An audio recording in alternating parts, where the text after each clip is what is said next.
பணம் என்பது நம்முடைய வாழ்க்கையில் மிகப்பெரிய பங்கு வகிக்கக்கூடிய ஒன்றாக திகழ்கிறது. பணம் இருந்தால்தான் நம்மால் நம்முடைய வாழ்க்கையை வாழ முடியும். அந்த வாழ்க்கை வாழ்வதற்கு தேவையான பொருட்களை வாங்க முடியும்.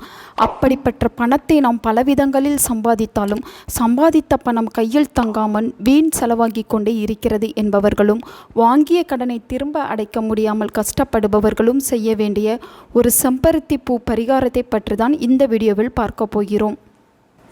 ஒவ்வொரு தெய்வத்திற்கும் ஒவ்வொரு விதமான மலர்கள் உகந்த மலர்களாக திகழும். ஒரு சில மலர்கள் அனைத்து தெய்வங்களுக்கும் உகந்த மலராக இருக்கும். அந்த வகையில் அனைத்து தெய்வங்களுக்கும் உகந்த மலராகவும், அதே சமயம் தனது ஆகர்ஷணத்தை ஈர்க்கக்கூடிய மலராகவும், பிரபஞ்ச பேராற்றலை தன்னகத்தை கொண்ட மலராகவும் திகழ்வதுதான் செம்பருத்தி மலர். ஒற்றை செம்பருத்தி மலரை வைத்து நாம் மிகவும் எளிமையான முறையில் இப்படி பரிகாரத்தை செய்ய நம்முடைய பணம் ஏதாவது ஒரு ரூபத்தில் நம்முடைய கைக்கு வந்து கொண்டே இருக்கும். இந்த பரிகாரத்தை செய்வதற்கு உகந்த நாட்களாக வளர்பிறை நாட்கள் திகழ்கின்றன.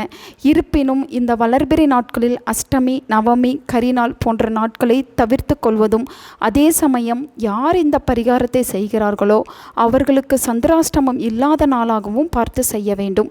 இதற்கு நமக்கு ஒரு கண்ணாடி கிண்ணம் வேண்டும். சிறிய அளவில் இருந்தால் போதும். அது நிறைய சுத்தமான குடிக்கின்ற தண்ணீரை பிடித்து வைத்து கொள்ள வேண்டும். பிறகு அதில் ஒரு சிட்டிகை பச்சை கற்பூரம், ஒரு சிட்டிகை மஞ்சள் தூள், ஒரே ஒரு ஏலக்காயை இடித்து அதன் விதைகளை போட்டுவிட வேண்டும். அதற்கு மேல் ஒரே ஒரு சிவப்பு நிற செம்பருத்தி பூவை எடுத்து அந்த தண்ணீரில் போட்டு விடுங்கள்.